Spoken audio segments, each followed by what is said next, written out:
Morning business breakfast షోకి స్వాగతం. So Celkon mobile సమర్పించు బిజినెస్ బ్రేక్ఫాస్ట్ షో 2014 సంవత్సరానికి సంబంధించి ఆఖరి షో ఇది. సో ఒక అసాధారణమైన సంవత్సరం, 365 అసాధారణమైన రోజులు ఇట్టే గడిచిపోయాయి. కొత్త సంవత్సరంలోకి రేపటి నుంచి అడుగుపెట్టబోతున్నాం. సో ఎన్నో ప్రత్యేకతలు సాధించిన సంవత్సరం ఇది. సో ఎన్నో రకాలుగా గుర్తుండిపోయే సంవత్సరం కూడా.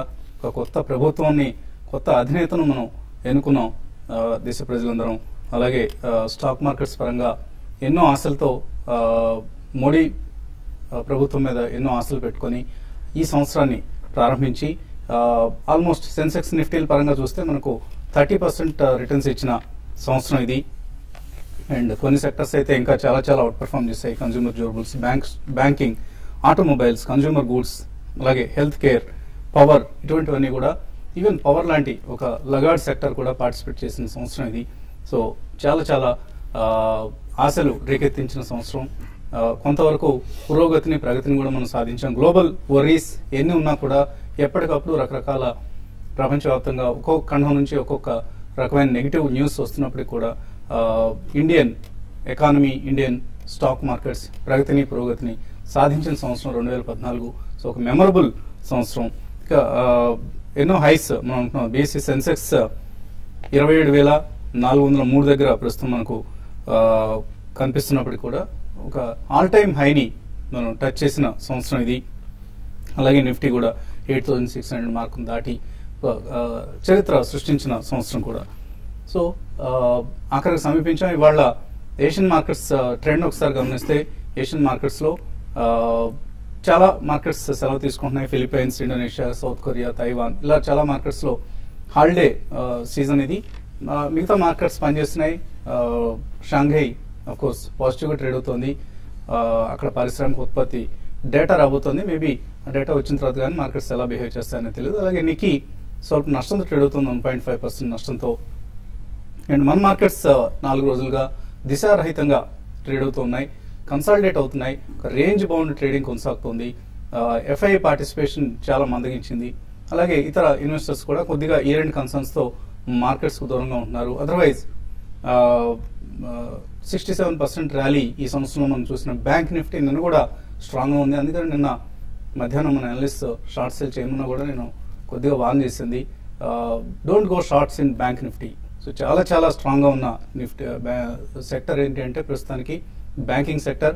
సో రేపు 2-3 తేదీల్లో, జనవరి 2-3 తేదీల్లో ప్రధాని, ఆర్థిక మంత్రి సంయుక్తంగా బ్యాంకర్స్ తో సమావేశం కాబోతున్నారు. బ్యాంకింగ్ రంగానికి సంబంధించి చాలా పెద్ద ఎత్తున రిఫార్మ్స్ కు శ్రీకారం చుట్టబోతున్నారు. ఈ పరిణామాలని చాలా జాగ్రత్తగా గమనించాలి. అండ్ ఇన్ఫ్లేషన్ టార్గెటింగ్ అయిపోయింది కాబట్టి ఇక పిఎస్యు బ్యాంక్స్ ప్రక్షాళన కార్యక్రమం ప్రారంభం కాబోతుంది. ఈ బ్యాంక్స్ ఇప్పటికే చాలా పెద్ద ఎత్తున ఎన్పిఎస్ మూటగట్టుకుని ఉన్నాయి. ఉదాహరణకు ప్రైవేట్ సెక్టర్ బ్యాంక్స్ మనకు 4.4% ఎన్పిఎస్ ఉంటే, పబ్లిక్ సెక్టర్ బ్యాంక్స్ లో గ్రాస్ యావరేజ్ చూస్తే మనం 12.9% assets non performing assets. So ఇక్కడ నుంచి ఈ ప్రస్తుతానికి ఉన్న పరిస్థితి ఏదైతే ఉందో దీన్ని చక్కదిద్దాలనుకుంటోంది ప్రభుత్వం. సో ఈ దిశగా ఎటువంటి చర్యలు చేపడతారు, బ్యాంక్స్ రీక్యాపిటలైజేషన్ ప్లాన్స్ ఎలా ఉన్నాయి, బాసిల్ 3కి నామ్స్ ను మీట్ అయ్యేందుకు ఎటువంటి దిశగా ప్రభుత్వం చర్యలు తీసుకుంటుంది, ఇవన్నీ కూడా గమనించాల్సిన అంశాలు. అలాగే ఒక గ్లోబల్ సైజ్డ్ బ్యాంక్స్ క్రియేట్ చేయాలన్న ప్రభుత్వ ఉద్దేశం కూడా ఎంత మేరకు నెరవేరబోతోంది. రఘురామ్ రాజన్ పరంగా, ఇటు ఆర్బీఐ పరంగా, ఇటు ప్రభుత్వ పరంగా ఎటువంటి మార్పులు తీసుకొస్తారు బ్యాంకింగ్ రంగంలో అన్నది మనం గమనించాల్సిన అంశం. అలాగే గమనించాల్సిన బ్యాంకుల పరిస్థితి ఎలా ఉంటే మరొక సెక్టర్ని గమనించాలి. ఆటోమొబైల్స్ లో ఎక్సైజ్ డ్యూటీ రోల్ ఓవర్ జరుగుతుంది అంటూ ఈ సెక్టర్ ఆశలు పెట్టుకుంది. అయితే ఎక్సైజ్ డ్యూటీ రోల్ ఓవర్స్ లేవు అంటూ ప్రభుత్వం ఖరాఖండిగా నిన్న తేల్చెప్పింది. సో ఇంతకుముందు కార్స్, 2 వీలర్స్, కమర్షియల్ వెహికల్స్ మీద 4 సంవత్సరాల క్రితం గ్లోబల్ స్లోడౌన్ నేపథ్యంలో ఎక్సైజ్ డ్యూటీని 12% నుంచి 8% తగ్గించారు. ఇప్పుడు దీన్ని మళ్ళీ 12% చేయబోతున్నారు. ఈ దిశగా ఇప్పటికే కార్ ప్రైసెస్ పెంచుతున్నట్లు కొన్ని ఆటోమొబైల్ కంపెనీస్ ప్రకటించాయి. ఇదంతా కూడా డిమాండ్ మీద ఎటువంటి ప్రభావం చూపిస్తుంది రాబోయే రోజుల్లో. నవంబర్ నెల సేల్స్ ప్రోత్సాహకరంగా ఉన్నాయి. మేబీ డిసెంబర్ సేల్స్ ఎలా ఉంటాయన్నది మనకు ఇంకొక 2 రోజుల్లో తెలుస్తుంది, రేపు ఎల్లుండిలో. సో ఈ నేపథ్యంలో ఆటో స్టాక్స్ అన్ని కూడా ఫోకస్ లో ఉంటాయి. ఇవాళ బహుశా మహీంద్రా అండ్ మహీంద్రా, మారుతి సుజుకి ఇటువంటి స్టాక్స్ నెగిటివ్ గా రియాక్ట్ అయ్యే అవకాశం ఉంది. So keep a watch on దీ స్టాక్స్. అలాగే మరొక గమనించదగ్గ షేర్ ఎడిల్వైజ్ ఫైనాన్షియల్ సర్వీసెస్. నిన్న ప్రమోటర్ రాజేష్ షా 1.2% స్టేక్ ను కొన్నారంటే సుమారుగా 1 కోటి షేర్లను 55 రూపాయల దగ్గర జేఏసీ నుంచి బైబ్యాక్ చేశారు. సో ఇది కూడా కొంత గమనించాల్సిన డెవలప్మెంట్, ఎందుకంటే చాలా ప్రమోటర్ కాన్ఫిడెన్స్ కనిపిస్తున్నట్లుగా మనకు అర్థమవుతుంది. Edelweiss financial services future potential, business potential ఎంత ఉందన్న దాని మీద ప్రమోటర్ అపారమైన నమ్మకంతో ఉన్నట్లుగా మనకు అర్థమవుతుంది. సో ఇదే పరిస్థితి మేబీ ఇతర బ్రోకింగ్ కంపెనీస్ స్టాక్స్ లో కూడా మనకు రిప్లికేట్ అయ్యే అవకాశం ఉంది. సో గమనించాల్సిన మరొక సెక్టర్ బ్రోకింగ్ స్టాక్స్, ప్రత్యేకించి Edelweiss financial services and Nifty, bank Nifty, futures, puts, rollovers ఇవన్నీ ఎలా జరుగుతున్నాయన్న అంశాన్ని మనం ఎనలిస్ట్ అడిగి తెలుసుకుందాం. సో ఇటువంటి ఓపెనింగ్ బహుశా మనకు కొంత ఫ్లాట్ గా జరిగే అవకాశం కనిపిస్తుంది. నిన్న కూడా మనం ఇండెక్స్ పరంగా ఫ్లాట్ గా జరిగింది మొత్తం యాక్టివిటీ అంతా కూడా, కానీ బ్యాంక్ నిఫ్టీలో మనం అనూహ్యంగా సెకండ్ హాఫ్ లో బయింగ్ చూసాం. సో ఇవాళ ఎటువంటి ట్రెండ్ మీరు ఊహిస్తున్నారు? నిన్న చూస్తే కనుక టెక్నికల్ గా ఒక మైనర్ అప్వర్డ్ రివర్సల్ చూసాము బ్యాంక్ నిఫ్టీలో. కాకపోతే ఇవాళ రెండో రోజు, నిన్న ఫస్ట్ డే ఇండికేషన్ వచ్చింది, ఇవాళ రెండో రోజు కన్ఫర్మేషన్. నిన్న వచ్చిన ఒక రివర్సల్ కి ఇవాళ మార్కెట్ కన్ఫర్మ్ అవుతూ డేస్ హై పైన కొంచెం స్ట్రాంగ్ గా 18,700 దగ్గర రెసిస్టెన్స్ ఉంది. ఆ రెసిస్టెన్స్ పైన క్లోజ్ అయిందంటే మటుకు 3:00 మార్కెట్ లో ఇండెక్స్ లో కూడా ఒక short term up trend begin అయ్యే అవకాశం కనిపిస్తుంది. అలాగే మన లాస్ట్ 1 వీక్ కన్సాలిడేషన్ లో కూడా మార్కెట్ మద్దతు అయిన 8,200 పైన నిలబడటంతో కొంచెం స్థిరంగా ఉందని చెప్పుకోవచ్చు. కాకపోతే ఎఫ్ఐ యాక్టివిటీ కొంచెం నార్మల్ గా కనిపిస్తుంది, సబ్డ్యూడ్ గా కనిపిస్తుంది. ఏ మాత్రం కనుక ఇవాళ రేపు కనుక మనం చూడాల్సింది ఎఫ్ఐస్ యాక్టివిటీ. ఏ మాత్రం వాళ్ళు బయింగ్ సపోర్ట్ కనుక స్టెప్ ఇన్ చేశారంటే కనుక డెఫినెట్ గా సపోర్ట్ వచ్చిందంటే కనుక ఒక మార్కెట్ లో కూడా ఒక ర్యాలీ వచ్చే అవకాశం ఉంది. అలాగే నిఫ్టీ చూస్తే కనుక కరెక్ట్ గా 8,250 దగ్గర నిన్న చాలాసేపు ఊగిసలాడి ఇండిసిసివ్ గా క్లోజ్ అయింది. అంటే డేస్ రేంజ్ మధ్యన హై లో మధ్యన క్లోజ్ అవడంతో ఇంకా కొంచెం ఇండిసిసివ్ ట్రెండ్ ఇవాళ కూడా కొనసాగే అవకాశం ఉందని మనకి అనిపిస్తుంది. ఒకవేళ కనుక మార్కెట్ ఇవాళ ఇంట్రాడే 8,250-60 పైన కనుక కాసేపు నిలబడిందంటే కనుక ఇంట్రాడే లాంగ్ పొజిషన్ తీసుకోవచ్చు. అలాగే సపోర్ట్ 8,240 దగ్గర కనిపిస్తుంది. 40 కింద కనుక కాసేపు ట్రేడ్ అవుతే కనుక ఇంట్రాడేకి జస్ట్ 20-30 పాయింట్స్ కోసం షార్ట్ పొజిషన్ తీసుకోవచ్చు. అందువల్ల మార్కెట్ కన్సాలిడేషన్ లో ఉంది. ఇవాళ మనకి ఏమైనా అప్వర్డ్ బ్రేక్అవుట్ వస్తుందా లేదా చూడాలి. అలాగే నేను స్పెసిఫిక్ బ్యాంకింగ్ స్టాక్స్ చూస్తే ముఖ్యంగా కెనరా బ్యాంక్ అని, బ్యాంక్ ఆఫ్ బరోడా కానీ, bank of India, Kotak bank, ICICI bank, axis bank ఇవన్నీ కూడా బాగా ఒక పాజిటివ్ ఇండికేషన్ కనిపించింది. కాకపోతే ఇవాళ మనకు కావాల్సింది చెప్పినట్టు కన్ఫర్మేషన్. ఏమాత్రం ఒక స్ట్రాంగ్ క్లోజింగ్ వచ్చిందంటే కనుక లాంగ్ పొజిషన్ తీసుకొని ఇవాళ ఒక స్ట్రిక్ట్ గా ఒక స్టాప్ లాస్ అనేది మెయింటైన్ చేయడం ముఖ్యం. So on the whole market ఇవాళ కూడా కన్సాలిడేషన్ వచ్చే అవకాశం ఉంది. మిడ్ సెషన్ తర్వాత 2 తర్వాత వచ్చే మూవ్మెంట్ చాలా చాలా కీలకం. అదే బహుశా షార్ట్ టర్మ్ డైరెక్షన్ కూడా నిర్ధారించే అవకాశం కనిపిస్తుంది. సో ట్రేడర్స్ కు మీరు ఎటువంటి సలహా ఇస్తారు? ఇవాళ ఇంట్రాడే ట్రేడింగ్ కావచ్చు ఆర్ ఈ వీక్స్ ట్రేడింగ్ కావచ్చు? ఈ వీక్ మొత్తం కూడా అంటే లాంగ్ పొజిషన్స్ సజెస్ట్ చేస్తానండి. అయితే ఇంట్రాడేకి మాత్రం కొంచెం హైయర్ లెవెల్లో సెల్లింగ్ రావచ్చు. బట్ ఓవరాల్ మార్కెట్ కానీ గమనిస్తే చాలా రేంజ్ బౌండ్ ఉంటుంది, ఒక 10-15 పాయింట్స్ రేంజ్ లో ఉంటుంది. కాబట్టి పెద్దగా మూమెంటం అయితే ఉండకపోవచ్చు. నిన్న చూస్తే హైలైట్ ఏంటంటే మనం ఇప్పుడే అనుకున్నట్టుగా బ్యాంకింగ్ స్టాక్స్ అన్ని కూడా సెకండ్ హాఫ్ నుంచి మంచి వాల్యూమ్స్ తో పెరగడం చూసాం. ఈవెన్ మైనస్ లో ఉన్న కౌంటర్స్ ప్లస్ లో 3-4% రావడం చూసాం. కాబట్టి యాక్టివిటీ F&O యాక్టివిటీ మొత్తం కూడా బ్యాంకింగ్ స్టాక్స్ మీద ఎక్కువ యాక్టివిటీ చూసాము.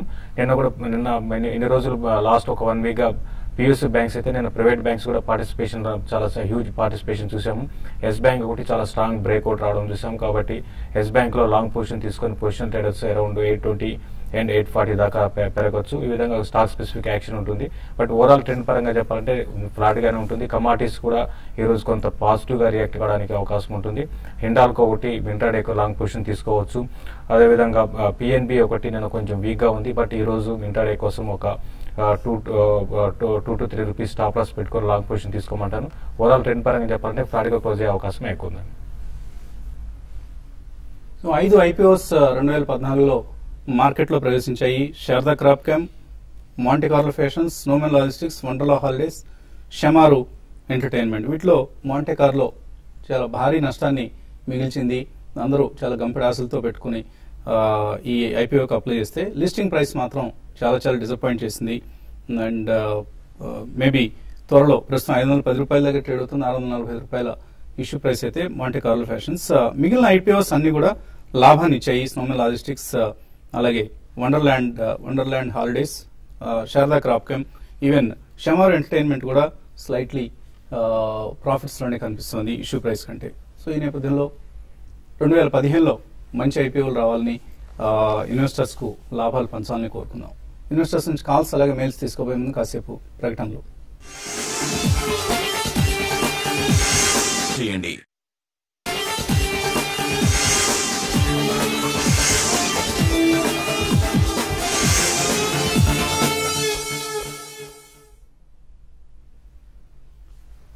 బిజినెస్ బ్రేక్ఫాస్ట్ షోకి తిరిగి స్వాగతం. ఫ్లాటిష్ ఓపెనింగ్ కోసం మార్కెట్స్ సిద్ధమవుతున్నాయి. రేంజ్ బౌండ్ ట్రేడింగ్ జరిగే అవకాశం కనిపిస్తుంది మార్కెట్స్ లో. కాలర్స్ లైన్ ఉన్నారు. ఫస్ట్ కాలర్ విజయవాడ నుంచి మూర్తి. హలో. నమస్తే వసంత్ గారు. నమస్తే అండి. ఆర్తి ఇండస్ట్రీస్ 320 దాకా అయితే వెనక్కి వచ్చేస్తుందండి. దీంట్లో మళ్ళీ ఎంటర్ అవ్వాలంటే ఏ లెవెల్ ఎంటర్ అవుతుందో చెప్పండి సార్. ఆర్తి ఇండస్ట్రీస్ 320 నుంచి మనం తగ్గుతూ రావడం చూసాము. ఈ మధ్య లాస్ట్ 1 వీక్ మార్కెట్ రియాక్షన్ లో కూడా ఆర్తి ఇండస్ట్రీస్ కొంచెం తగ్గడం జరుగుతుంది. కాకపోతే కరెంట్ రేట్ ఇంచుమించు 260, 250 దగ్గర స్ట్రాంగ్ సపోర్ట్ కనిపిస్తుంది. గత 3 నెలలు చూస్తే కనుక 250 దగ్గర ఒక సపోర్ట్ మీడియం టర్మ్ మధ్యకాలిక మద్దతు కూడా కనిపిస్తుంది. 250 దగ్గర జస్ట్ 10 రూపీస్ డౌన్ లో డెఫినెట్ గా నిలబడే అవకాశం ఉంది. అక్కడ 1 or 2 days నిలబడిందంటే కనుక అక్కడ మీరు ఫస్ట్ బయటగా బై చేయొచ్చు. తర్వాత కాలర్ పశ్చిమ గోదావరి జిల్లా నుంచి బాబీ. హలో. హలో అడగండి బాబీ. సార్ నమస్తే సార్. నమస్తే. శారదా క్రాప్ గురించి స్క్రిప్ట్ గురించి కొంచెం కావాలి సార్. ఏమండి? శారదా క్రాప్ అండి. Sharda Cropchem yes sir. మీరు సెకండరీ మార్కెట్ లో కొన్నారా? ఐపీఓలో ఎలాట్ అయ్యా? లేదు, యాక్చువల్లీ నేను తీసుకోవడానికి ప్లానింగ్ చేస్తున్నాను. దాని గురించి కొంచెం స్క్రిప్ట్ గురించి కావాలి. తీసుకుందామని అనుకుంటున్నారు. సో అగ్రి కెమికల్ కంపెనీ ఇది ఈ మధ్య ఐపీఓకి వచ్చింది. అసెట్ లైట్ మోడల్లో పనిచేస్తున్న కంపెనీ. అవునండి, పర్లేదండి. ఇప్పుడు మీరు ఇది అయితే ఐపీఓ నుంచి వచ్చిన తర్వాత స్టాక్ లో ఒక కరెక్షన్ రావడం చూసాము. కాబట్టి ఇటువంటి కరెక్షన్ వచ్చినప్పుడు ఏంటంటే ఐపీఓ ప్రైస్ దాటినంత కాలం ఈ స్టాక్ కొంచెం వీక్ గానే ట్రేడ్ అయ్యే అవకాశం ఉంటుందండి. మీరు ఇమీడియట్ గా అయితే బై చేయాల్సిన అవసరం లేదు. కొంచెం వెయిట్ చేయండి. స్టాక్ లో కొంత అరౌండ్ 240 ఆ లెవెల్ కి వచ్చినప్పుడు మీరు బై చేయొచ్చు. కరెంట్ అవర్స్ అయితే కొంచెం స్టాక్ అయితే హైయర్ లెవెల్ సెల్లింగ్ ప్రెషర్ అనేది ఎదుర్కొంటుంది. తర్వాత కాలర్ చిత్తూరు జిల్లా నుంచి Vidyasagar. Hello. Very good morning sir. నమస్తే అండి. నమస్తే. Advance happy new year sir. Thank you అండి. 2015 అడగండి విద్యాసాగర్ గారు. 2015 సార్. నేను రెప్కో హోమ్ ఫైనాన్స్ గురించి, నెక్స్ట్ అలాగే కేపీఐడి టెక్నాలజీస్, హెక్సావేర్ టెక్నాలజీ గురించి అడగాలనుకున్నాను సార్. ఈ రేట్ లో ఎంటర్ కావచ్చు. లాంగ్ టర్మ్ ఇన్వెస్టర్ సార్ నేను. రెప్కో, హెక్సావేర్, ఇంకోటి ఏదన్నారు sir? Repco home finance, KPIT technologies, Hexaware technology. Okay okay. 3 stocks bullish గానే కనిపిస్తుంది. రెప్కో కింద లోయర్ రేట్ల నుంచి పెరుగుతూ కరెక్ట్గా 650, 670 దగ్గర కూడా లాస్ట్ 1 month మార్కెట్ రియాక్షన్ లో కూడా పెద్ద వీక్నెస్ కనిపించలేదు. అప్లోనే కనిపిస్తుంది. కేపీఈటీ కూడా బాగా పెరిగిన తర్వాత కరెంట్ రేట్ దగ్గర 210 కూడా బాగా స్ట్రాంగ్ గానే కనిపిస్తుంది. అలాగే హెక్సావేర్ కూడా బాగా స్ట్రాంగ్ గానే కనిపిస్తుంది. కాకపోతే కొంచెం ఓవర్ బాట్ పొజిషన్ ఉంది కాబట్టి ఒక చిన్న డిప్ లో తీసుకోవచ్చు. హెక్సావేర్ నా ఉద్దేశం స్ట్రాంగ్ సపోర్ట్ 180 దగ్గర ఉంది. తర్వాత కాలర్ విజయవాడ నుంచి Balakrishna. Hello sir good morning sir. Good morning. అడగండి సార్. ఇది NR industries and Ashok Leyland 6 months కోసం తీసుకోవచ్చా సార్? ఎన్ఆర్ ఇండస్ట్రీస్ నిన్ననే బాగా పెరిగిన స్టాక్ ఇది. సో ఇది కూడా కంపెనీ ట్రాన్స్ఫార్మర్స్ రంగంలో వెళ్తోంది అన్న ఉద్దేశంతో ట్రాన్స్ఫార్మర్ కంపెనీస్ అని నిన్న స్ట్రాంగ్ గా పెరగడం చూసాం. ఓకే. పెన్నార్ ఇండస్ట్రీస్ మీరు 6 months టార్గెట్ గా మీరు తీసుకోవచ్చండి. ఈ కరెంట్ లెవెల్స్ నుంచి చాలా స్ట్రాంగ్ గా అప్ ట్రెండ్ అనేది కనపడుతుంది. అయితే 66 కానీ క్రాస్ అయిందంటే 80 రూపీస్ దాకా, అంటే మీరు 6 months అంటున్నారు కాబట్టి అరౌండ్ 80 దాకా పెరగచ్చు. మీరు బై చేయొచ్చు. ప్లస్ నిన్న ఫ్రెష్ బయింగ్ ఏవైతే ట్రాన్స్ఫార్మర్ రిలేటెడ్ కంపెనీస్ ఉన్నాయో అటువంటి వాటిలో కూడా ఫ్రెష్ బయింగ్ ఉంది. కాబట్టి ఈవెన్ మా వాల్యూమ్స్ లేని టైంలో కూడా కొంచెం వాల్యూమ్స్ కూడా జరిగాయి. కాబట్టి మీరు బై చేసుకోవచ్చు అని. అశోక్ లేలాండ్ కూడా 6 months బై చేసుకోవచ్చు. అయితే నిన్న కొంచెం బ్యాడ్ న్యూస్ ఏంటంటే ఈ ట్యాక్స్ అనేది మళ్ళీ వీటి మీద ఉంటుందనే ఉద్దేశంతో ఆటోమొబైల్ స్టాక్స్ లో కొంత సెల్లింగ్ అనేది ఉంది. కాబట్టి ఇది కొంచెం ఒక 1 or 2 days కే కానీ మరి లాంగ్ టర్మ్ కోసం అయితే 5 to 6 months అయితే అశోక్ లేలాండ్ బై చేసుకోవచ్చు అండి. సో కేర్ఫుల్ గా ఉండండి. అశోక్ లేలాండ్ ఓన్లీ డిక్లైన్స్ తీసుకోండి. అలాగే ఈవెన్ పెన్నార్ కూడా కొద్దిగా కూల్ ఆఫ్ అయిన తర్వాత తీసుకోండి. ఈ ప్రైస్ లో కొద్దిగా రిస్క్ అనిపిస్తుంది. అమన్గఢ్ నుంచి రామ్ ప్రసాద్. హలో. హలో. నమస్తే అండి. అడగండి. ఐఎన్జీ వైశ్య బ్యాంక్ వాళ్ళు ఒక ఇన్సూరెన్స్ పాలసీ ఒకటి చెప్పారండి. 7 సంవత్సరాలు కడితే 7 సంవత్సరాలు అదే డబ్బులు రిటర్న్ వస్తాయంట. తర్వాత నాకు, నా తర్వాత మా మిస్సెస్ కి, తర్వాత నామినీకి, ముగ్గురికి కూడా పెన్షన్ తో పాటు చివరి నామినీకి ఈ అమౌంట్, డిపాజిట్ అమౌంట్ కూడా ఇచ్చేయడంతో క్లెయిమ్ రద్దు అవుతుందంట. ఇది మేము జాయిన్ అవ్వస్తే ఇంతకన్నా మంచి స్కీమ్ ఉన్నాయా? సిమిలర్ స్కీమ్స్ అన్ని ఇన్సూరెన్స్ కంపెనీస్ లో ఉన్నాయండి. ఐఎన్జీ వైశ్యతో పాటు ఎస్బీఐ లైఫ్ లో ఉంది ఇటువంటిదే క్యాపిటల్ ప్రొటెక్షన్ స్కీమ్ అనే పేరుతో. సో కొద్దిగా మీరు కంపేర్ చేయండి, ఈ 4-5 స్కీమ్స్ ని కంపేర్ చేసి ఈ లాస్ట్ 3-4 ఇయర్స్ లో ఏది బెటర్ రిటర్న్స్ ఇచ్చిందన్న అంశాన్ని కొద్దిగా పరిశీలించండి. జస్ట్ ఆఫ్ ది షెల్ఫ్ అన్నట్లుగా మనం వెంటనే చెప్పడం కష్టం. మీరు కొద్దిగా దీన్ని మేబీ వచ్చే మంగళవారానికి మీకు దీనికి సంబంధించి మీరు చెప్తున్న ఐఎన్జీ వైశ్య స్కీమ్ సంబంధించి కొంత మేము కూడా హోంవర్క్ చేసి అనాలిసిస్ అందించే ప్రయత్నం చేస్తాం. అండ్ ఈమెయిల్ సందేహాలు వచ్చాయి. రంగనాథ్ కోనేటి అడుగుతున్నారు, మంగళం సిమెంట్ మనం రికమెండ్ చేసాం, ఇప్పుడు ఎగ్జిట్ కావచ్చా, హోల్డ్ చేయొచ్చా? హోల్డ్ చేయండి మంగళం సిమెంట్. కాకపోతే కరెంట్ రేట్ అయినా 330-320 దగ్గర కొంచెం రెసిస్టెన్స్ కనిపిస్తుంది. ఓవరాల్ గా సిమెంట్ సెక్టర్స్ అన్ని కూడా బాగా పాజిటివ్ ఉంది. మన మిగతా స్టాక్స్ కొంచెం రియాక్షన్ చేసినప్పటికీ సిమెంట్ లో మంగళం స్ట్రాంగ్ గా ఉంది. ఏ ప్రైస్ లో ఎంటర్ అయ్యారో రాయాలండి. ప్రస్తుతానికి అయితే హోల్డ్ చేయండి. Mangalam cement is one of the better performing stocks in the cement sector. Suravajjala అడుగుతున్నారు, టీడీ పవర్ సిస్టమ్స్ కొన్నారట ఆయన 393లో, 2 years వ్యూ ఏంటి? బులిష్ గా ఉందండి. ఈ మధ్య లాస్ట్ 1 month లో కూడా రోయిడ్ రేట్ లో చూస్తే కనుక బాగా అప్ ట్రెండ్ లోకి వచ్చి కరెక్ట్ గా 480-470 రూపీస్ దగ్గర రెసిస్టెన్స్ చూస్తున్నాము. ఈ లెవెల్లో ఏమాత్రం అధిగమించిందంటే 500 టచ్ అవుతుంది, హోల్డ్ చేయండి. ప్రత్యేకించి నిన్న సడన్లీ ఈ ట్రాన్స్ఫార్మర్, ఎలక్ట్రికల్, యూటిలిటీ కంపెనీస్ అన్నింటిలోనూ సడన్ గా ఒక అప్ మూవ్ రావడం చూసాం. సో అందువల్ల టీడీ పవర్ సిస్టమ్స్ కూడా పెరుగుతుంది. మేబీ మీరు మంచి ప్రాఫిట్ లో ఉంటే మాత్రం ప్రాఫిట్ బుక్ చేసుకోండి కొద్దిగా. నల్లూరు శ్రీనివాసరావు అడుగుతున్నారు, యూనిటెక్ ఎస్ఐపిలో తీసుకుందాం అనుకుంటున్నారు, ఆల్రెడీ 16 రూపాయలు ఉన్నాయి కొన్ని షేర్లు, తీసుకోవచ్చా? యూనిటెక్ అయితే ఎస్ఐపిలో తీసుకునే స్టాక్ కాదండి.